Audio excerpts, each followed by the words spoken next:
Thank you very much. So Professor Dr. the Honorable Ian F. Hancock, OBE, FRSA, Anav Romano O. Yanko Lee Rojasco, is one of the few remaining Roma that spoke at the First World Romani Congress in London in 1971. In April 1978, the Second World Romani Congress took place in Geneva, where a petition was drafted requesting admission to the United States for Roma. And Dr. Hancock went with three others to deliver this petition personally. In March 79, it was accepted, and the Roma were admitted to the United Nations Economic and Social Council and the Department of Public Information and given NGO status as a non-territorial nation, just like the Palestinians and the Kurds at that time, or the Jews prior to 1948. Since then, Dr. Hancock has done a lot of honorable and amazing things. Please do well to check out his impressive bio. But I'm just going to read a few other things from it. The Ian Hancock Roma Education Center was established in Zagreb, Croatia in 2010, and in 2017, the Ian Hancock Romani Archive and Cultural Center was opened in Mersin in Turkey. In retirement now, he works tirelessly fighting for Romani civil and human rights and for full and honest acknowledgement of both the genocide of his people in Hitler's Third Reich and for the over 5 centuries of slavery in Wallachia and Moldavia. He has authored and or edited over 400 publications, including The Pariah Syndrome, an account of gypsy slavery and persecution, um, Roads of the Roma, a pen anthology of gypsy writers, a handbook of Lax Romani and We Are the Romani People, a collection of his essays edited by Dr. Karanth entitled Danger, was published in 2010 by the University of Hertfordshire Press. Two documentary films, one American and one Swedish, are in production detailing his work in the Romani Archives and Documentation Center. A third is in discussion at the Rafto Foundation offices in Bergen, Norway. Dr. Hancock, you are very welcome. The floor is yours. Okay. Again, good day, everybody. The title of this talk has to do with the presence of Romani people in the Americas.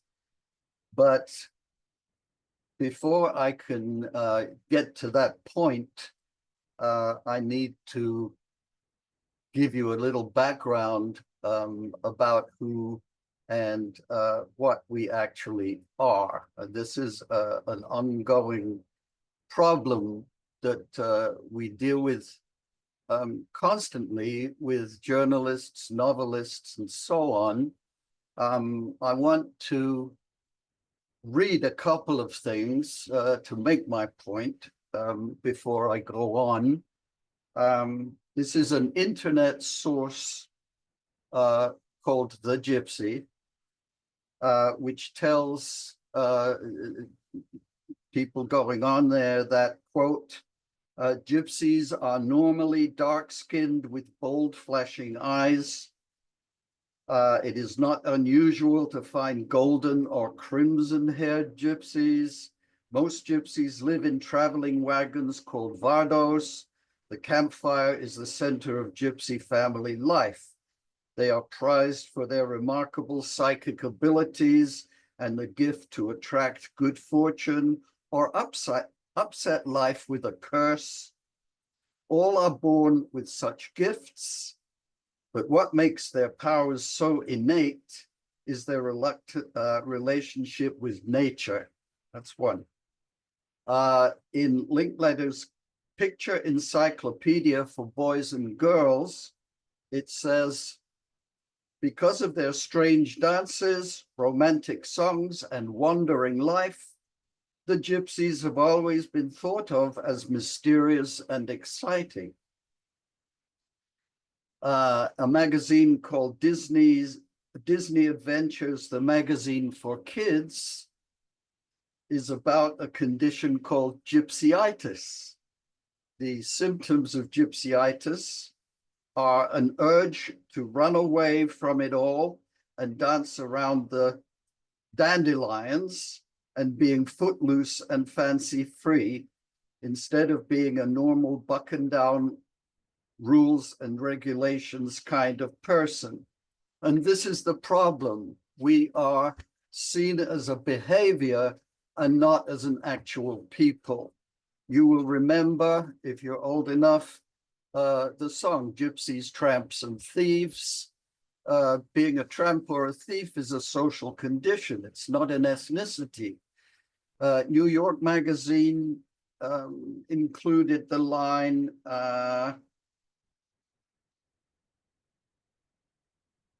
assertive women, quote, female scholars, priestesses, gypsies, mystics, nature lovers. A whole lot of social characters, including one ethnic character. Now, let me contrast these sources with another quote from The Economist. Gypsies in Europe are at the bottom of every socioeconomic indicator. The poorest, the most unemployed, the least educated, the shortest lived, the most welfare dependent, the most imprisoned, and the most segregated. That is the truth. When I am approached by journalists to talk about my people, I tell them to read something that I will send them, an overview, a little bit like today's talk. And I say, please, I'll still talk to you, but read this first, and then you can ask your questions. That we'll save a whole lot of time if you've got a bit of a background. Otherwise, I know what you're going to write about. It's happened over and over again. So let me start by talking about who we really are and what the history really is. In the whole world, there are about 14 million Romani people, not gypsy people. In the course that I taught for many years at the University of Texas, I made it clear from the beginning that we are talking about two different identities. We're talking about gypsies and we're talking about Romanies. Gypsies are a creation. They're not real. Romanies are real people.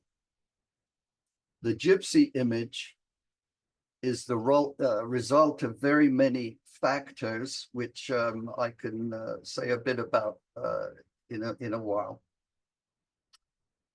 The first Romanies showed up in the West about 800 years ago, at a time when the Muslim world was expanding westward and coming from the Middle East into Southeastern Europe, bringing Islam. There are very many Muslim Europeans in Southeastern Europe. When they first appeared, they were initially mistaken for Turks, but it became apparent pretty quickly that they were not Turks, they were not Muslims, they didn't look like Turks, they were not speaking Turkish. So that opened the question, well, if they're not Turks, who are they? Where are they from? And one of the labels that stuck at that time was, there were a couple of labels. One was a Byzantine Greek label, Atsingani, which means the hands off, don't touch people, because the social behavior was that you could not get too close to them. They didn't welcome outside intrusion, questions, and so on. So they were known as the hands-off people. Don't try and get too close. The other label was Egyptians, which is where the word gypsy, gitano, a lot of these modern words come from Egyptian. The Atsingani word has given Tsigoina, Tsigan, and lots of these other labels, outside labels. They're not accurate. That's not anything we call ourselves, but they stuck. The problem was that when questioned, the early Romanies were not able to say where they had come from. Somehow along the way, the details of our own history became lost. And there were lots of suggestions, pretty silly suggestions. One that even we had come from the moon, or from inside the hollow earth, or that we were medieval Jews who had been hiding during the medieval pogroms against Jewish people, who hid in forests and caves. And when they came out, they were all covered in dirt and had dark skins. And so that's who we presumably were for some people. We know now that in a couple of instances, there were Roma who were able to say where we had come from, but that did not get into the general record and got lost in time. During the time of the Enlightenment in the late 18th century, when also colonialism, European colonialism was spreading, there was the emergence of a lot of new scientific disciplines. Linguistics began around then, botany, zoology, and so on. And the kind of racism putting Europeans at the top of the list, subjugating non-Western peoples. And here in the heart of the Western world was a population by now known to be speaking an Indo-Aryan language. And this presented a problem because people were looking at Sanskrit, which a highly prized, highly respected classical language. But here we have people on the fringes of Europe doing poor jobs, being kept out, being enslaved, being murdered. Why would they be speaking such a noble language? Well, obviously, my language isn't Sanskrit, but it descends from Sanskrit. So there were a number of suggestions. Somebody called Abhortus wrote in my opinion, the first important book about this, but the one that became well known was written by somebody called Grellman in the 1780s. And he based his findings on a list of words which we don't have anymore. But there is a story repeated everywhere that in 1760, a scholar from apparently the University of Leiden in the Netherlands went to India because there was an exchange program going on where Dutch students and Indian students would change places, trade places for a semester or two, and pursue their studies in each other's universities. Anyway, the story goes, this man, Stefan Valley Stefan, a Hungarian, at the University of Leiden, theology student, he is in India at a college in Malabar. And he sits with three of the Indian students there who are discussing something, and he's listening to their conversation. Now,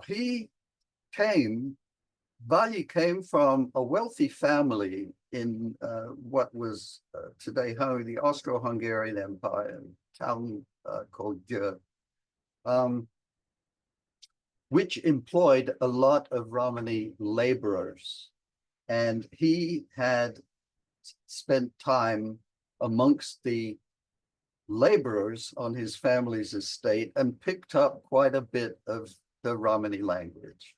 And so, as the story goes, he's listening to these Indians and recognizing a lot of words. They're speaking, well, they must have been speaking Hindi or Urdu. We don't know that. It was assumed to have been Sanskrit. It certainly couldn't have been that. Or a Dravidian language, which has nothing to do with Roman. So if this story is true, it must have been something at least related to modern Romani. Must have been a Neo-Indian language. Anyway, he comes back to Europe with a list of 1,000 words that he took from these Indian students. He goes back to the estate. He sits down with the Romani workers with his list of 1,000 Indian words. Does this sound like any? Does this sound like your word? Yes, yes, yes, yes, yes. Nonsense, of course, but something like that must have happened. I went to University of Leiden to check this out years ago. He was never registered there as a student, but something happened, and the real details have become lost. Anyway, somebody who had access to this list gave it to somebody else who had an interest in languages, but didn't do anything with the list for a long time. Until in 1776, he turned the list over to the editor of the Vienna Gazette who published it. And I guess that is what Grellman saw. So Grellman's hypothesis, based on this list, here we have these Indians. They must be from India because they speak an Indian language. That, of course, is also not anything we would accept today as a reason. But in his case, he was right. So what are they doing here? And looking at the social condition of the Roma, he determined that since they occupy a very low social status in the West, they must have occupied a very low social status back home. So they must be from the untouchable Shudra caste level, or even outside of the caste system outcast. And that became the conventional understanding that was supported in 1829 when a British military man called Harriot, stationed in India, declared in a journal, a professional academic journal, that he had discovered the origin of the Zigeuner. Roman used the German word, Harriot used the English gypsy word. He said the answer is found in the Shahnameh, the Book of Kings, which is a history of the Persian dynasties. And in the 5th century, there's a story about a Shah, Shahnameh. Nameh was his name. He had a son who married, was it the son who married an Indian princess, or Persian princess married an Indian prince? Anyway, either way, there was a marriage between the Shah's family in Persia with Indian prominent family from India. There was a present of 1,000 Indian musicians made from India to Persia. The story goes that after 1 year, Bahram Gur, the Shah, became disenchanted by these Indians. He had given each of them a cow, which they ate. And so he sent them away. And that's the end of that story. They didn't evidently turn around and go back to India, but it was surmised that instead of going back, they kept coming west and eventually ended up in Europe. So that's the story. There's a lot of other stuff going on. Western scholars got into the language. One of the big names in the late 1800s, Paspati, said the clue to Romani history is through the language. We had Ralph Turner, very famous Indiologist, and then John Sampson. John Sampson found a family, a Romani family in the heart of Wales, not far from Liverpool, where he lived and worked. He was the librarian at the university.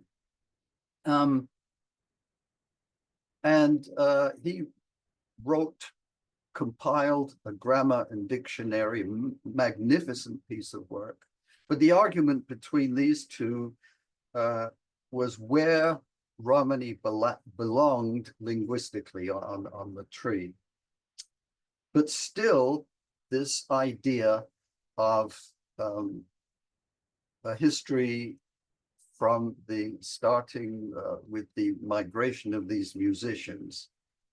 And this goes on, and it's still sometimes repeated. But a few decades ago, a number of us who by now had become educated in different academic backgrounds, all of us who spoke Romani re-examined the language for the clues to the real history.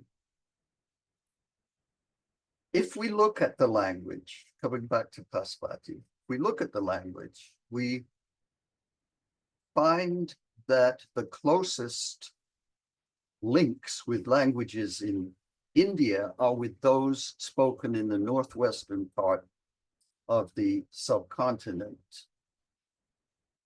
And if we divide the vocabulary and out of the overall lexicon, there are 850 lexical roots, which are Indic.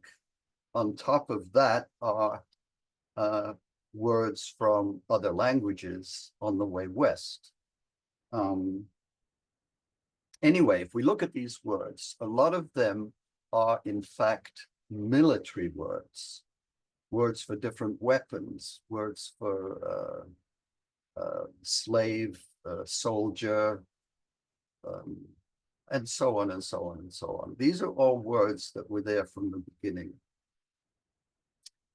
So if we then look at dates, we find that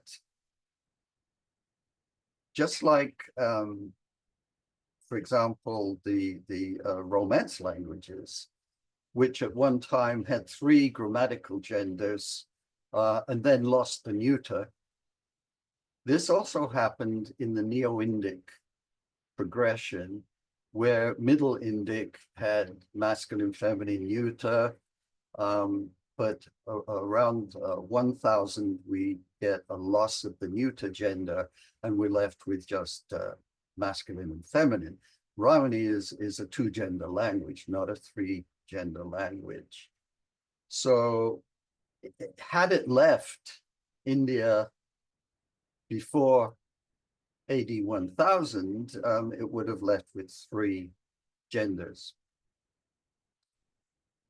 The arrival in Europe was somewhere in the middle of the 13th century. So we have a window of time of a couple of hundred years to account for why did they leave. If we look at, let's go back to the year 1000, plus the military words in the language, we looked for evidence of military activity at that time. And right away, there are the invasions, a lot of them starting around 1000, going on for about a quarter of a century, from the Ghaznavid Empire. Most of the attacks were won by the Ghaznavids. Mahmud of Ghazni took troops, made them into gulams, which means slave soldiers. The technique was to take captives, force them to fight for you. Also, very many service providers, camp followers, probably outnumbering the actual fighters, brought them out of India and brought them a little closer to the west, because the Ghaznavids were also fighting on the western side with the Seljuks, another Islamic empire, who defeated them, freed the Indian troops, took them over, and then went on to defeat the Kingdom of Armenia in 1071, and moved on up. Now at the eastern end of the Byzantine Empire.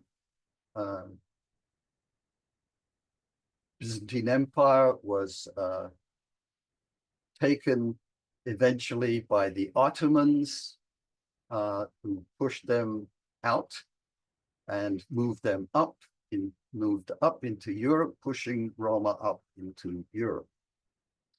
The population at this time was a composite one, speaking a number of different Indian languages, developing a kind of Koine variety, because as I said, you cannot tie Romani to any single Indian language. There are lots of connections with lots of them, plus a heavy dose of Persian and Armenian, and especially Byzantine Greek words as well. Now in Europe, it wasn't a single move into Europe.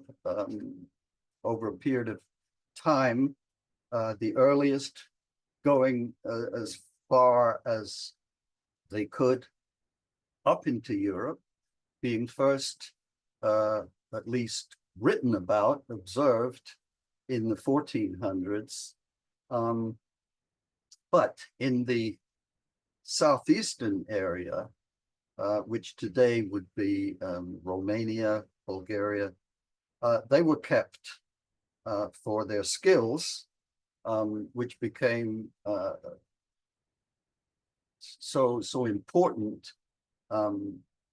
We can presume that the burden upon the demands for their work were such that they were leaving and moving on into the rest of Europe. And so we find that laws are put into place, making them not employees, but possessions. And this turned into slavery. And the slavery became more and more trenchant and was not fully abolished. The last vestiges of it were abolished in 1864.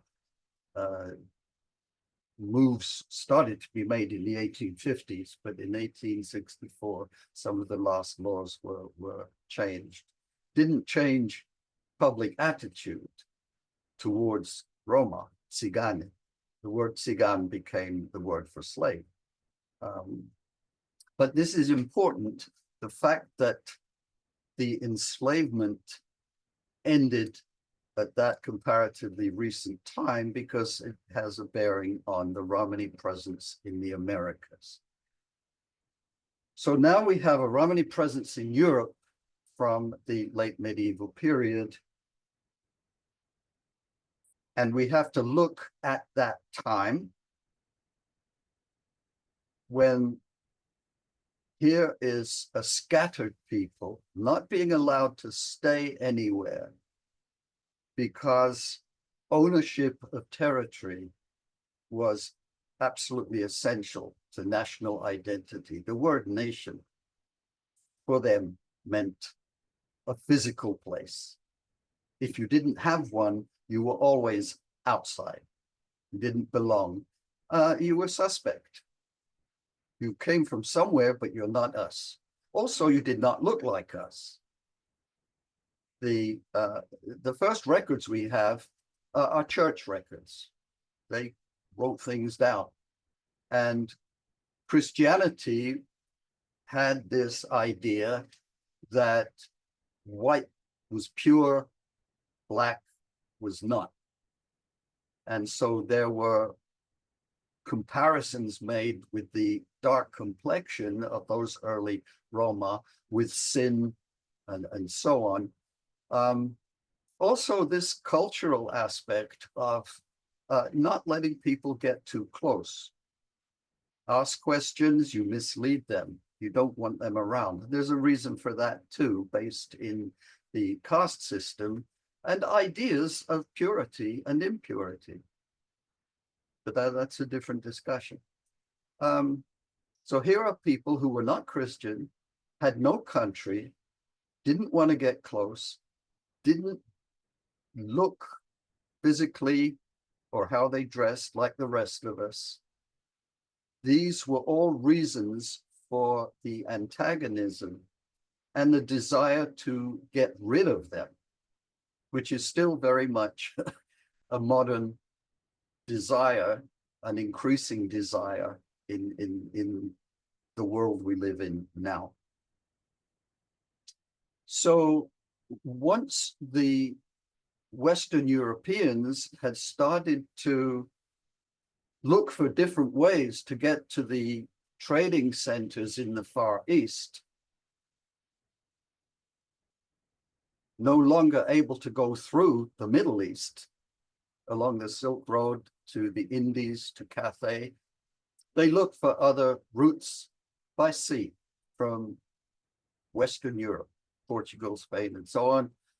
And in so doing, came across other parts of the world that they could claim for Europe, including the Americas, And these became very early on, especially for the Portuguese and the Spanish, and later on the French, the Dutch, the English, the Scots, as dumping grounds for the Romani people.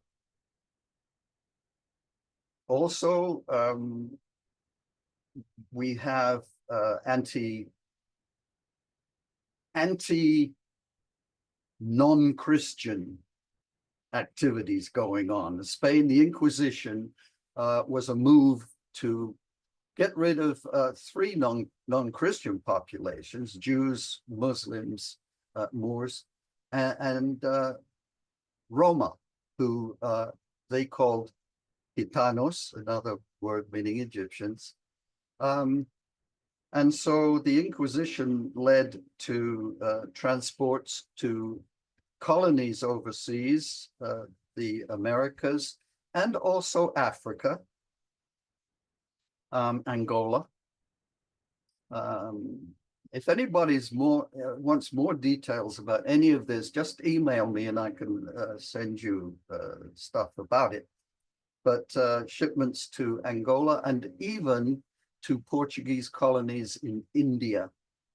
And it always seems to me this would make a fantastic documentary or even a novel, what it must have been like for those people speaking Romani, but separated from India by a few hundred years, but finding themselves back in the land of their ancestors. Must have been amazing.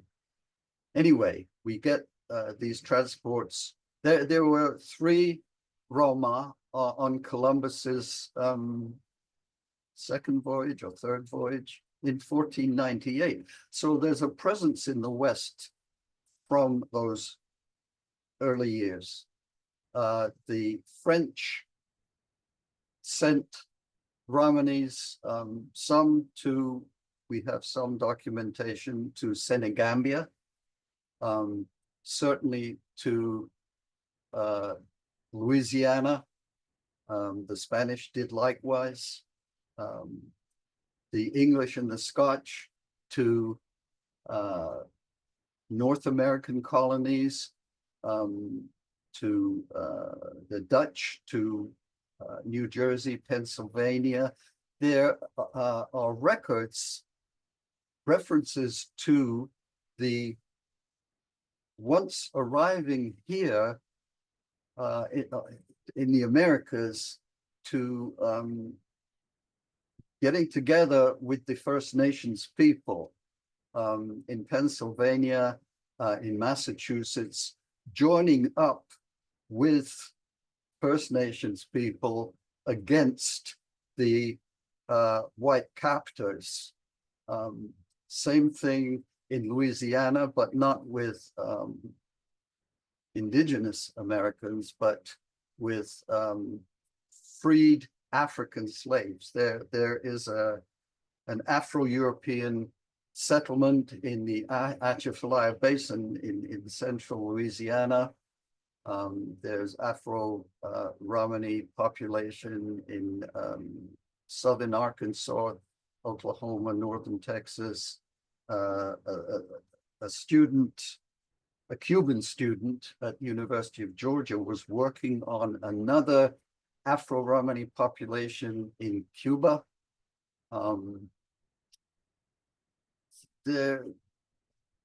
Incidentally, given the nature of this forum, there's also an African genetic marker in the Romani DNA traced back to the Sidi people. If you know about the Sidi people, are East African captives brought across to Western India as slaves, but who became, a lot of them, quite powerful militarily. So there's a trace of African DNA too showing up in the Romani DNA. Today, the Romani population in North and South America probably amounts to between a quarter and a third of the global population. It's huge. You don't see Roma if you are looking for horses and wagons and headscarves and earrings and guitars and bare feet and so on, because those are gypsies. You may have neighbors who are Romanies, and if you got talking to them, they might tell you that they are maybe Arabs or Turks or Mexicans. One of my kids, I got 5 kids, but one of them is often spoken to on the street in Spanish. He's assumed to be Mexican. He happens to look a bit more phenotypically Romani than I do. And we pass. I was told as a kid, as a lot of us are, don't tell people what you are. It won't benefit you. I was told that by my supervisor when I was a student. And also when I started teaching in 1972 at the University of Texas, I was taken under the wing of a senior professor, a Belgian, an Africanist, Ptolemy. He was well acquainted with my people and what Europeans thought about us. And he said, I wouldn't stress this fact. When I asked to teach a course, I was at that time only employed in the English department. And when I went to the chairman and said, I'd like to teach a course, and I used the word gypsy because nobody used the word Roma or Romani back then. He said, well, what does that got to do with the English department? I said, well, there's so many literature, works of literature with gypsy characters, even going back to Shakespeare and others, Bronte and so on. And he said, that's great, the gypsy in literature. So they let me do it. And as soon as I had the go-ahead, I had a captive audience. So I had a class full of students that I could tell the truth to. And that's how that got started as an academic area at the university. I think it was the only one at the time in the country. Later on, and in the last couple of years that I taught before I retired in 2018, I team taught a course called Jews, Roma, and Race because of the racial policies of the Third Reich, Hitler's final solution, which affected only 2 peoples, Jews and Roma. There was the final solution. The genocide was directed only at our 2 peoples. And just like the slavery period, more than 5 centuries of slavery of Roma, that most people don't know about and won't find much about it in books. Likewise, the Nazi genocide of the Romani people also doesn't find much room in the books. So myself and a colleague taught the first such course at an American university. And I think my time is about up. So I should turn myself over to Makoni. And thank you for listening. Thank you very much for this very expansive and in-depth description. Dr. McConey. Yes. Thank you very much, Ian, for this informative presentation. I would like to discuss a couple of issues with you that you touched on. When you look, I want to focus on issues about race, racism, etc. This is a follow-up to a conversation that you had with Basi Antia that will appear in the volume on language and race. From a Romani perspective, when you are looking and thinking about aspects about race, what would you say? Assuming you had in that class that you taught, for example, and you got to a theme that talked about the Romani and aspects about race in the Americas, what would you talk about? Or race, the Romani, or racism and the Romani in the Americas. What would you tell those students? First of all, race is a constructed identity. Mm-hmm. Race is what people in power decide that it is. Yeah. So whether Wissians, let's take a fake population, Mm-hmm. whether Wissians are a race or not, Mm-hmm. if I am in power and I don't like Wissians, I can say, well, you've got, I don't know, you've got blue eyes, Mm-hmm. which proves that you're a Wissian, and that's enough for me. Mm-hmm. And I can put it into law. Mm-hmm. Yeah. And create a race. Uh-huh. From a biological point of view, it's a silly concept. And it's a lazy concept, to tell you that it's a lazy concept. It enables people to group, to categorize.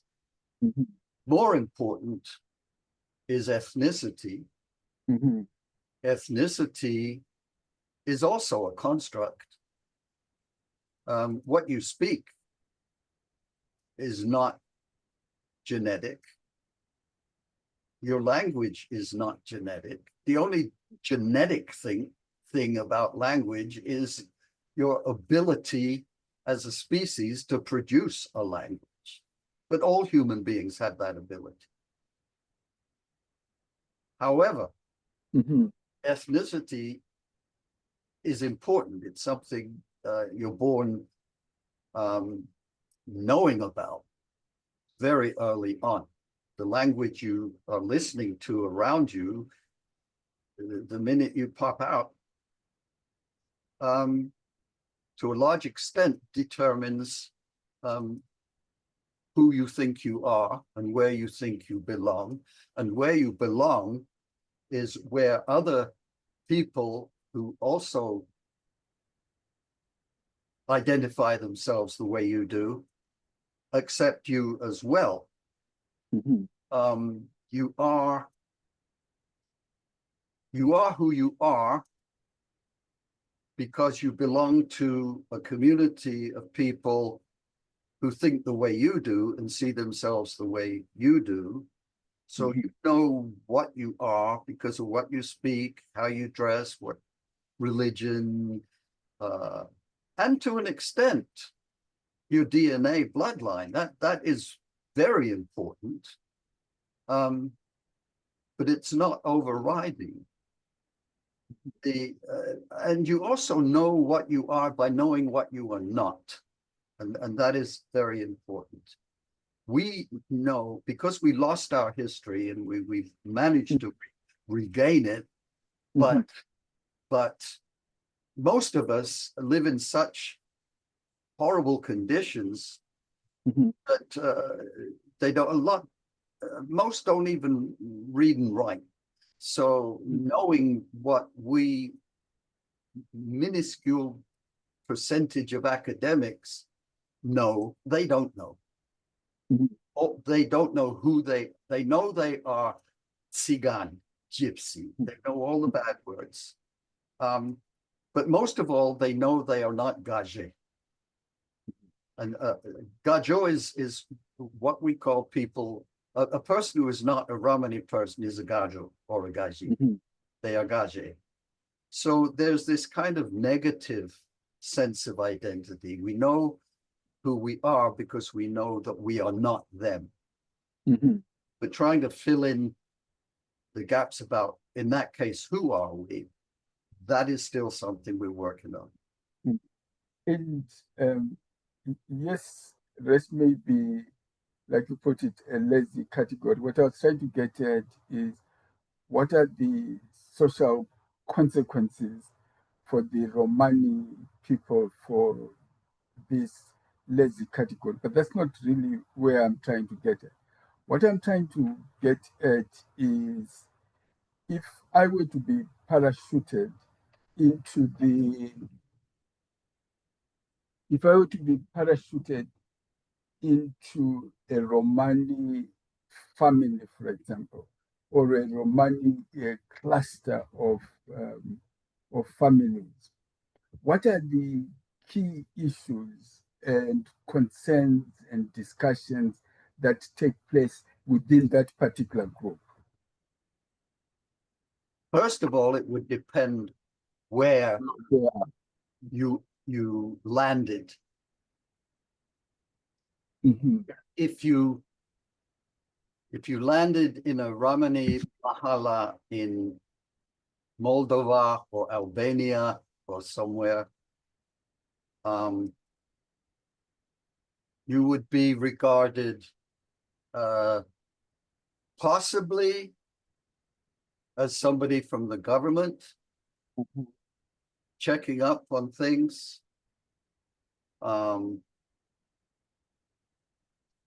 If it were a community with conservative retentions,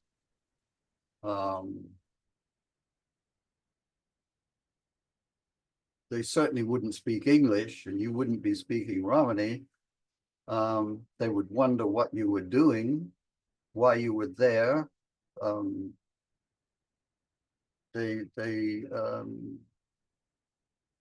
would, as poor as they would be, they would try to be hospitable. What you find in a Romani household, because of this barrier between Roma and Gaje, like I said, this would take us off in a different direction, but in a conservative home, contact with the non-Romani world is spiritually defiling. So when non-Roma come into a Romani home, they would only come partway in, and there would be cups, for example, set aside to offer tea, but the cups would already be not usable for Roma, but set aside to offer tea to Gaje. There will be a chair, perhaps with plastic on it, only for Gaje to sit on. But you wouldn't know that. You would find that offensive. So you would be made hospitable, but there would be immediate suspicion. People would suspect that possibly you had learned Romani. They would say to each other, careful what you say. He maybe understands us. Maybe he's from the government. But I don't know what you would be looking for if you landed in your parachute. They would probably say, do you still have the parachute? Because we could use that cloth to make clothes out of.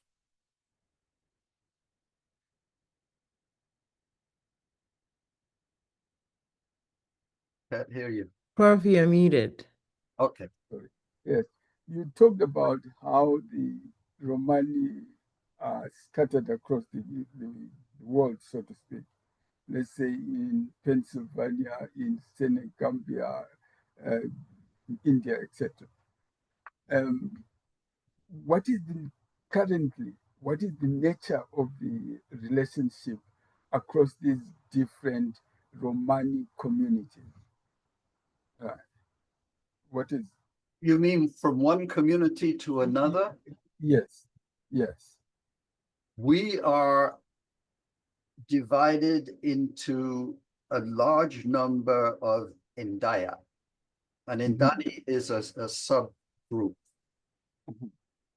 Because of having arrived centuries ago, some being kept in the Balkans, but others moving off north, west, east, and being separated by hundreds of miles, hundreds of years.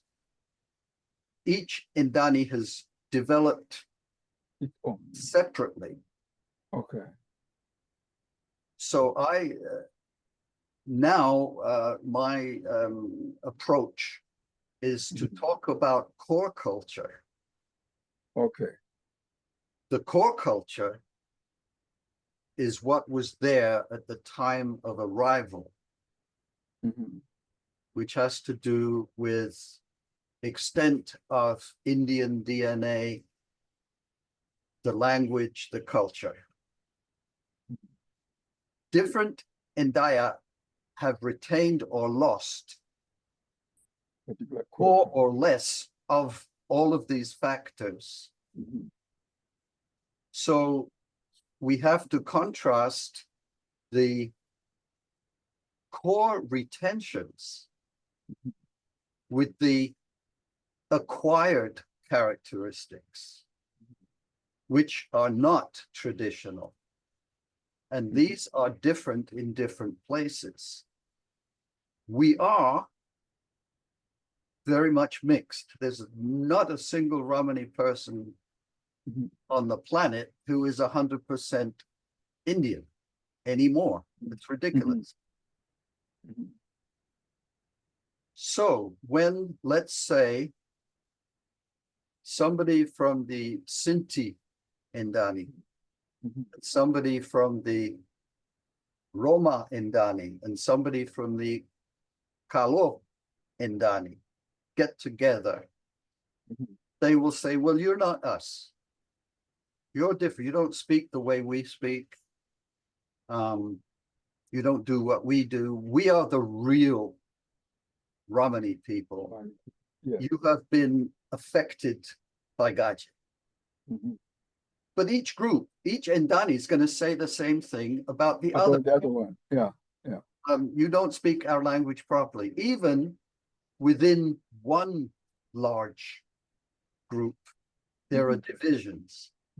So we would find within the Vlach Indani, which is the biggest, you have smaller groups, so that somebody who is, let's say, Lovari, still Vlach, will say of somebody who is Kalderash or Machuanu, also still Vlach, well, we speak the best Romani. Ours is better than yours. We do this better. We don't want our boys to marry your girls. We don't want our girls to marry your boys. This kind of division rooted in circumstance, historical circumstance. But for us, from our personal perspective, it is along with the idea that we are a behavior and not a real people, is this problem of how we cannot agree with each other. If one Rom initiates a movement, an activist movement, somebody else will immediately set up a rival one. we worked very hard to get our flag recognized internationally by the Council of Europe, the UN, and so on. Couple of other people immediately came up with their own flags.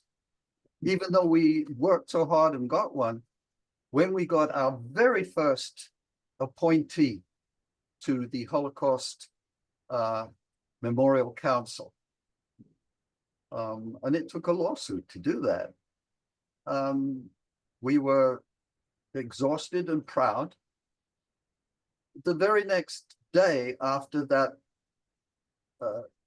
news was released, somebody, another Romani leader from Boston, emailed the White House and said, you should have picked me. And this is how we are. And this is why education is so important. We have to know why we behave this way. It's not our fault. It's not our fault. It's what happens when you don't have a voice, you don't have a country, you don't have an economic or military or any kind of clout at all. And your identity is in the hands of journalists and remember Cher's song, Gypsies, Tramps, and Thieves? I mentioned that already. That's how we're seen. We're grouped together with tramps and thieves. And people are allowed to do it because we cannot. If you remember, there was a time when Polish jokes or gay jokes were doing the rounds. But Polish Americans, gay Americans are in sufficient numbers as customers of products alone to say, you better stop or we will retaliate. We will stop buying your product if you don't stop the jokes. You can use the law. You can use your combined effort to fight back against bigotry, discrimination. We are not at that stage yet. It's a very, very complicated situation. Anyway, that's... I want to ask you the last question, then I'll hand over to Phoebe. But I want to focus more on you and your career at the University of Texas, as a professor, etc. When you look back now, what aspects of your Romani characteristics were you able to retain or amplify as you went along your intellectual trajectory? And which ones do you think you were susceptible to loss? Right. As you stayed at the University of Texas, you must have become, at least in some aspects, more aware of certain characteristics of your characteristics as a Romani scholar within a neoliberal university. So what aspects of you as a Romani individual have you become much, much, much more aware of as a consequence of your intellectual trajectory? The only positive I got from becoming a university professor and getting a doctorate was that it gave my voice, my identity, some legitimacy to be Dr. Hancock.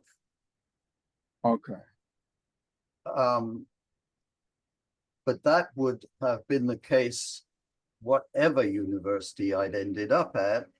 The university itself was not the least bit interested in what I did for almost 50 years. Um,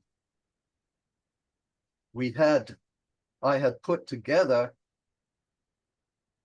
over those years, and even beginning before those years, what is now the biggest Romani archive in the whole world.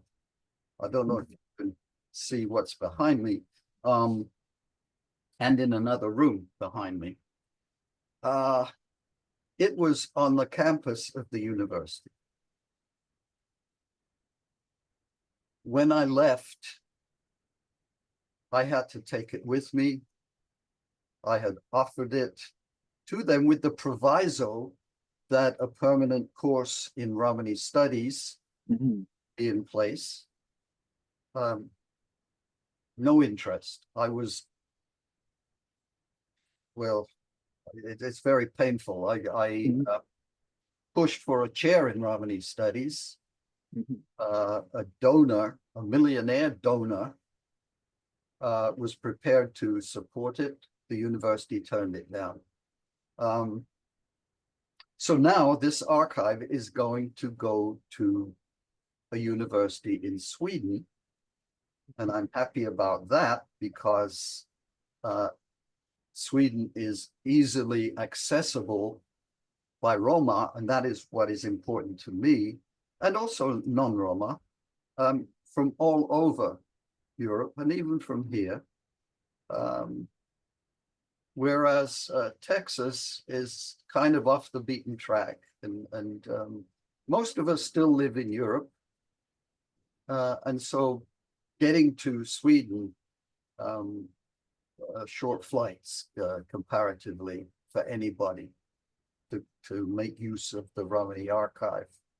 But as an academic, it gave me a place to develop my ideas.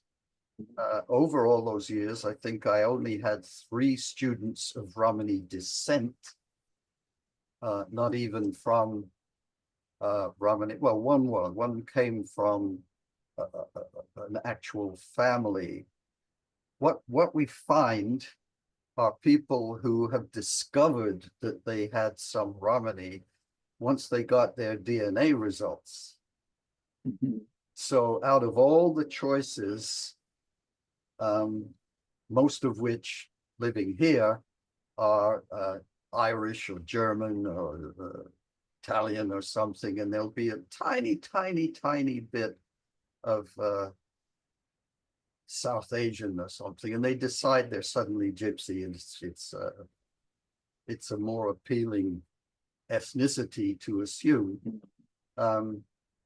But of course, they're not.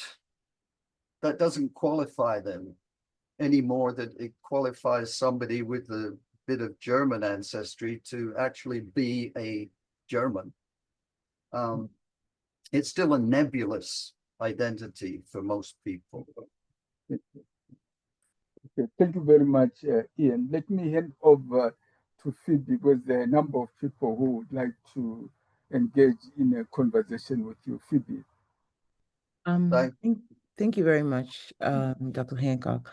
We have a couple of comments which you have responded to, but I will read one from Dr. Spears, who wants you to speak specifically about if you have any remarks about the Afro-Romani groups in southern Arkansas where his family is from, Hempstead County, which is socioeconomically from the Deep South, and the Afro-Romani groups in Louisiana, or were there any Romani Native American groups?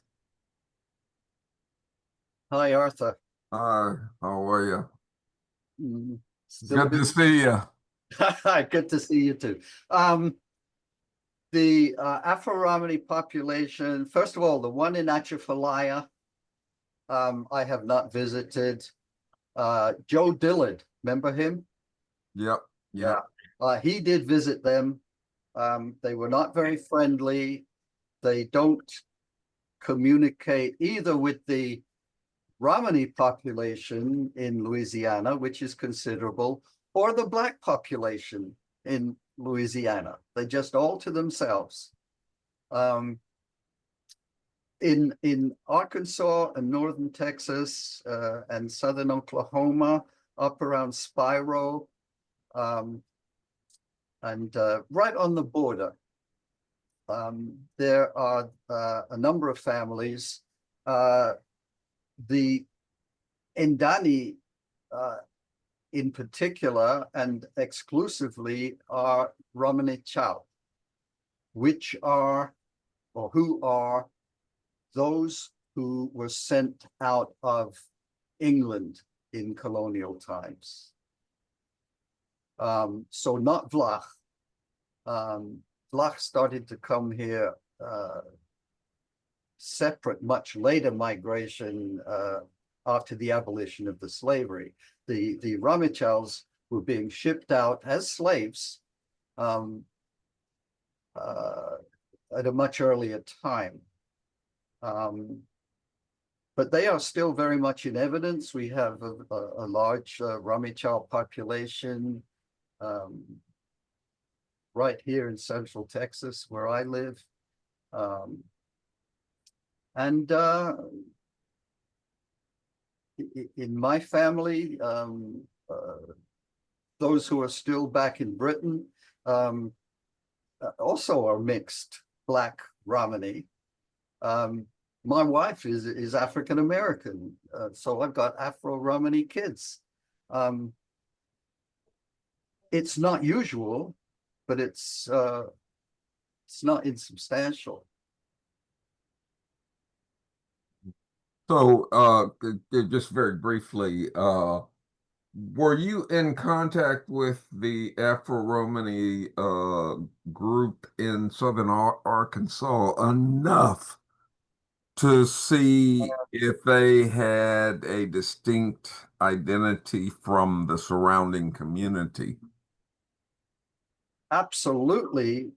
The Romani community in Arkansas has a distinct identity. All you have to do is Google Gypsies, Arkansas racism, and see what comes up.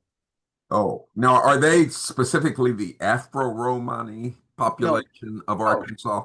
No, but from the white perspective, there's nothing surprising about two populations finding each other in one bag, if you like. Yeah. Yeah. Okay, I'll leave it there. I was very curious. I hadn't thought about my paternal side of the family for a while, and I did meet a young woman of Yoruba descent in London who had grown up with a Romani family, and she spoke fluent Romani. Yeah. Okay. Well, thanks a lot, and thanks for coming. Thank you. Good to see you. Thank you. Dr. Ball is commenting about your work and talks about how you brought laser focus to the plight of Romani globally. It was an honor to witness your talk. Vishnu has a question and says, is there a relevant digital archive you may recommend regarding your book archives? Is there a relevant digital archive you may recommend? Because as a Serb, she imagines that this might be relevant for her. So do you have a recommendation about a book, a digital archive you may recommend? There is a sort of archive in Europe. A lot of non-Romani scholars have put together a database. And I think even if you Googled Rom archive as one word, you might link into that. You will find a whole lot there. There is even something called Romlex, R-O-M-L-E-X, where linguists have put together the most complete dictionary of our language. So there's lots of sources, electronic sources. This archive is not digitized. I kind of resist that a little bit because I'm so ancient that I still love books. I love books, and to turn them into pixels and stuff is sad, but also necessary. Well, thank you. Are there any other questions or comments from the general audience? Ashraf, yes, please go. Thank you very much, Ian, for the very interesting presentation.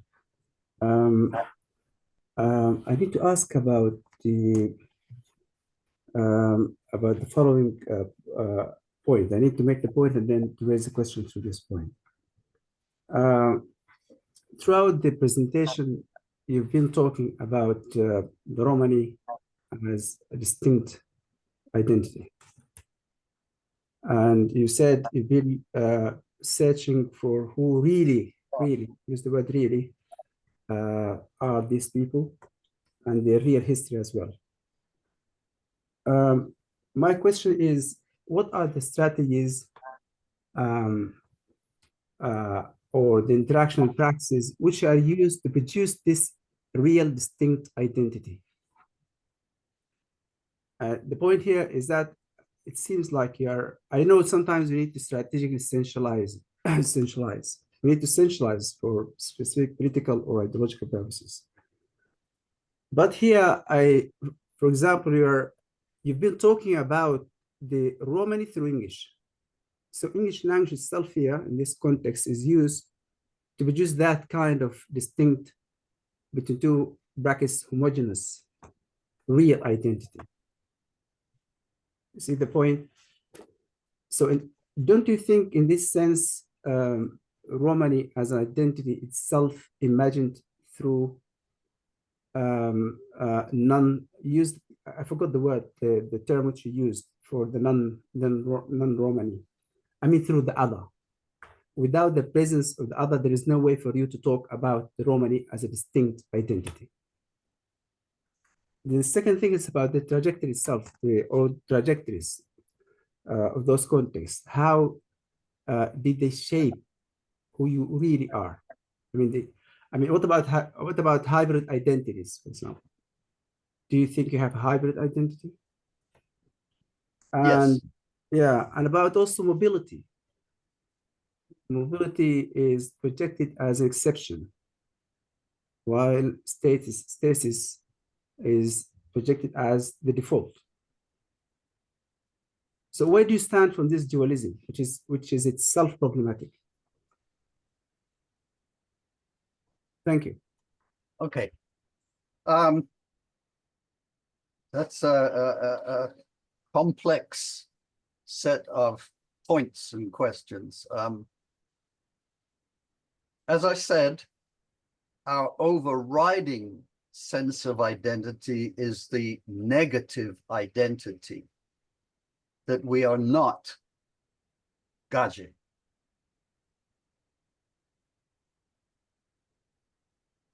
Within the Romani world, objections have been made, or the point has been made by a number of writers, even government officials, spokespersons, that we are not one people at all, but a collection of different peoples. This, I believe, is rooted in both ignorance and fear. For example, over 70 different Romani activist parties in Hungary are allowed because they know we argue with each other all the time. And if there are 70 different organizations, that will make sure that we will not unite into any unified voice, because we'll be busy fighting with each other. So the overriding sense of who we are has to do with who we are not. Now, when we compare one Ndani with another, it's a matter of how conservative we are. For example, the Vlach Romanies are very much more conservative than, let us say, the Calo people, because they were kept on the estates in isolation in Romania for hundreds of years. They are heavily influenced, certainly linguistically, by Romanian language, but have retained a strong sense of the distinction between physical defilement and spiritual defilement. And the Calais are less responsive to that sort of thing. They still, up to a point, have these cleanliness behaviors, as all of us do. But for some people, it would seem to be almost prehistoric. And when I talk about this, I give as a parallel Hasidic Jews compared with other non-Hasidic Jewish populations. For Hasidic Jews, a lot of very, very strict and carefully monitored behaviors are a daily reality. How you cook, who you eat with, how you dress, how you wash. And it's the same in a conservative Romani household. You could go into a Romani, a Vlach household here in Austin, if you were allowed to, for example, go into the bathroom, you would see 3 different color soaps. Or if you went into the house, you'd find 3 different color soaps, one for washing dishes, which would be in a different place, one for washing clothes, one for washing your body. You cannot mix them. 2 different toilets, 2 different washers and dryers. I mean, it's very, very strict. And the outside world doesn't know this. But other Ndaya know this. And they say, well, we don't do all that, but we do some of it. So there are these differences too. And it's useful to make these comparisons with Jews, because until 1948, Jews also had no country, were also the outsiders in Europe. And there are many subgroups of Jews, many. And yet there is this overarching sense of not being Goyim, not being non-Jews. We may not be conservative, we may not be Reformed, we may not be Hasidic, but we're still Jews. And this is where we should be going with the different subgroups of the Romani world. There's a lot of us. We're treated as a minority. I just read something saying, something actually published in India, Ashraf, on the dance similarities with Indian dance. And it starts out, gypsies, he uses the word, are the largest minority in Europe. No, we're not the largest minority in Europe. There are more of us in Europe than there are Swedes or Norwegians, but nobody calls them minorities. Why? Because they have countries. We're the largest minority without a country, but we are a non-territorial nation, nevertheless. That's how we like to see it.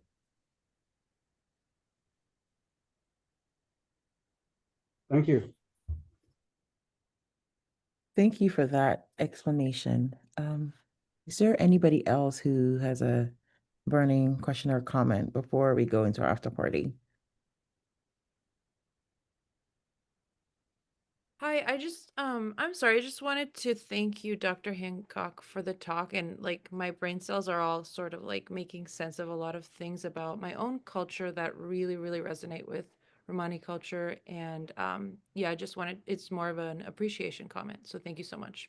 Thank you. Thank you all for listening. So goodbye, everybody. Oh, not yet. Don't go yet. Oh, there's a party? There's a party? There's an after party which is not recorded where we can talk for about 30 minutes. Yeah.